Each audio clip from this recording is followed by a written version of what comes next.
नमस्कार दोस्तों, आप सभी का स्वागत है आपके अपने YouTube चैनल मैथ सर्कल में। दोस्तों, आज हम सीखेंगे किस प्रकार विलोपन विधि द्वारा इस प्रकार की समीकरण दिए रहने पर उनको सरल किया जाता है, मतलब x और y के किस प्रकार मान निकाले जाते हैं। तो ये सब सीखने के लिए वीडियो के अंत तक बने रहिएगा।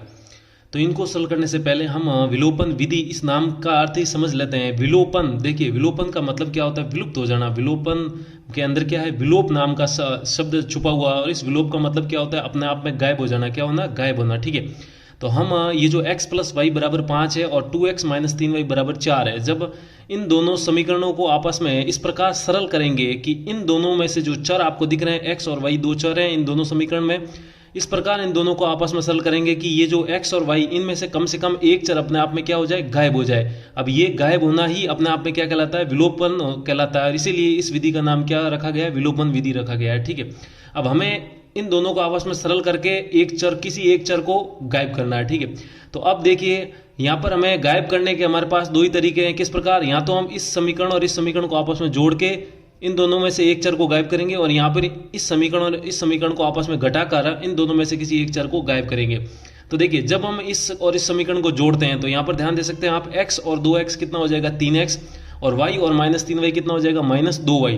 तो जब इन दोनों समीकरणों को जोड़ते हैं तब दोनों में से कोई भी चर गायब नहीं होता है। चलिए घटाते हैं, x minus 2x minus x हो जाएगा, और y माइनस 3y कितना हो जाएगा? 4y हो जाएगा। अभी भी इन दोनों चर में से कोई भी विलुप्त नहीं हो रहा है। तो अब क्या करेंगे? देखिए, ऐसी स्थिति में सबसे पहले हमें क्या करना है? जो समीकरण में ये x और y दिए गए हैं, देख सकते हैं आप x और y, इन दोनों समीकरणों में से यदि x के गुणांक समान है पहले से ही दोनों समीकरण में, तो करने की जरूरत नहीं है। और अगर समान नहीं है तो हमको समान बनाने पड़ेंगे। तो यहाँ पर आप देख सकते हैं x का गुणांक कितना है? 1 है, कुछ नहीं लिखा मतलब 1 है।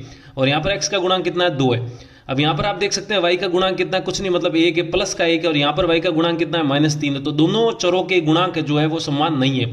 तो हम किसी भी समीकरण में किसी भी एक चर के गुणांक समान कर लेते हैं। ठीक है, दोनों समीकरण में किसी भी एक चर के गुणांक समान कर लेते हैं। मैं यहाँ पर y का गुणांक समान करने की कोशिश करता हूँ। यहाँ पर कितना है? 3 है, और यहाँ पर कितना है?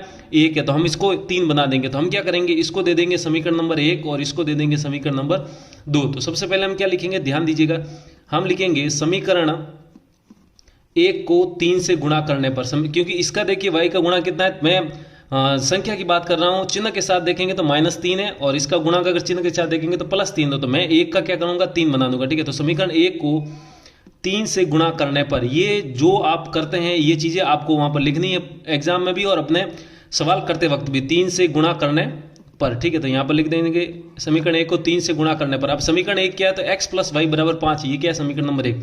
तो समीकरण है, तो समीकरण के दोनों पक्ष क्या हो जाएंगे? आपस में 3 से गुणा हो जाएंगे। ठीक है, ये इसका बायां पक्ष था और इसका दायां पक्ष क्या है? इस समीकरण का 5 है, तो 5 भी अपने आप में 3 से क्या हो जाएगा? गुणा हो जाएगा। ठीक है, अब इसको हम सरल करेंगे तो यहाँ पर देखिए ये 2 है जने, और इसका और ये आपस में क्या गुणा, तो ये दोनों आपस में बारी बारी से गुणा हो जाएगा। 3 को x से गुणा करेंगे तो 3x हो जाएगा, और 3 को y से गुणा करेंगे तो कितना हो जाएगा? 3y हो जाएगा, और बराबर 5 गुणा 3 कितना हो जाएगा? 15 हो जाएगा। ठीक है, अब आप समीकरण नंबर 2 को ध्यान से देखिए। समीकरण नंबर 2 में जो y का गुणांक वो कितना है? 3 है, और यहाँ पर y का गुणांक कितना है? 3 आ चुका है। तो इसको क्या कर देते हैं? समीकरण नंबर 3 दे देते हैं। ठीक है, अब हमारा जो लक्ष्य है, हमारा जो मकसद है वो क्या है? हमें किसी भी एक जोड़ने या घटाने पर दोनों समीकरणों में से किसी एक चर को गायब करना है। ठीक है, अब आप देख सकते हैं जब आप इन दोनों समीकरणों को जोड़ेंगे तो ये -3y और ये +3y आपस में क्या हो जाएगा? 0, यानी कि कह सकते हैं y यहाँ से गायब हो सकता है।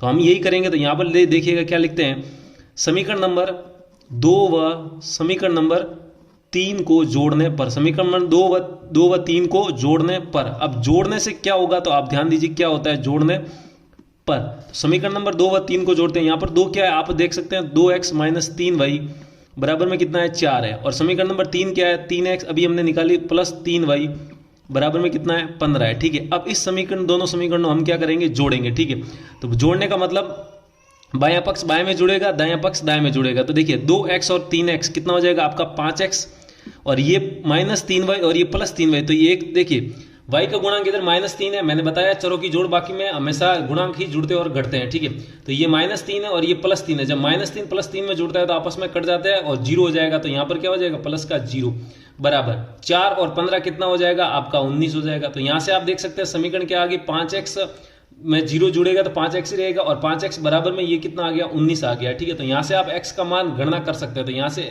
5x का मतलब क्या होता है, 5 गुणा x होता है। तो x गुणा में इधर 5 है तो उधर जाएगा तो भाग में, क्योंकि हमें x का मान निकालना है। तो x का मान कितना आ जाएगा, 19/5, और यही हमारा क्या हो जाएगा, आंसर हो जाएगा। क्या हो जाएगा, आंसर हो जाएगा। ठीक है, लेकिन हमने जो विलोपन विधि द्वारा मान निकालने सीखे थे वो क्या है, x और y दोनों के मान निकालने। तो अभी तक हमने क्या मान निकाला, x का निकालना है। तो अभी हमें क्या है, x का मान तो निकल गया 19/5, अब हमें y का मान निकालना। तो y का मान निकालने के लिए हम सिंपली क्या कर लेंगे, बेसिक सरल है y का मान। तो हम y का मान निकालने के लिए क्या कर लेंगे, जो ये x का मान है, आप देख सकते हैं 19/5 x का मान। अब यहां पर आपके पास कितनी समीकरण है, समीकरण नंबर 1, समीकरण नंबर 2, समीकरण नंबर 3। इन समीकरण में से किसी में भी एक समीकरण में आप x का मान रख दीजिए, वहां से आपका y का मान आ जाएगा। ठीक है, अब अगर मेरी सलाह ले तो आप उस समीकरण में मान रखिए जो समीकरण दिखने में आसान है। जैसे समीकरण नंबर 1 को देखिए, क्या है, x + y = 5 है। ठीक है, तो यहां से जो ये x = 19/5 है, ये मैं किस में रखूंगा, समीकरण नंबर 1 में। तो समीकरण नंबर 1 क्या है, x + y = 5। तो आप कह सकते हैं x बराबर, यहां पर आप लिखेंगे x बराबर 19/5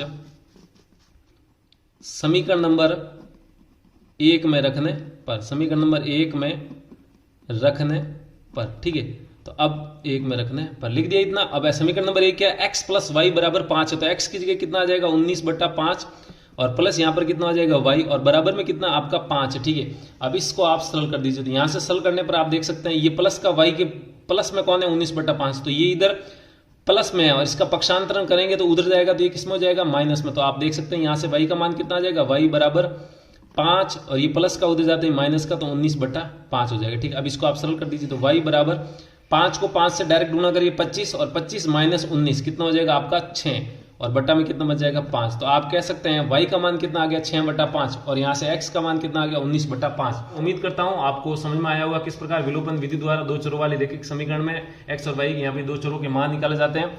तो समझ में आया तो वीडियो को लाइक कीजिए, और अभी तक चैनल को सब्सक्राइब नहीं किया तो वीडियो के नीचे जो लाल बटन है उसको दबाइए, उसके पास वाली घंटी दबाइए, ताकि ऐसी बेसिक कॉन्सेप्ट से जुड़ी वीडियो आपकी नोटिफिकेशन आ सके। तो आज के लिए इतना ही रखते हैं, जल्दी मिलते हैं हम ऐसी बेसिक कॉन्सेप्ट से जुड़ी वीडियो के साथ। तब तक के लिए जय हिंद।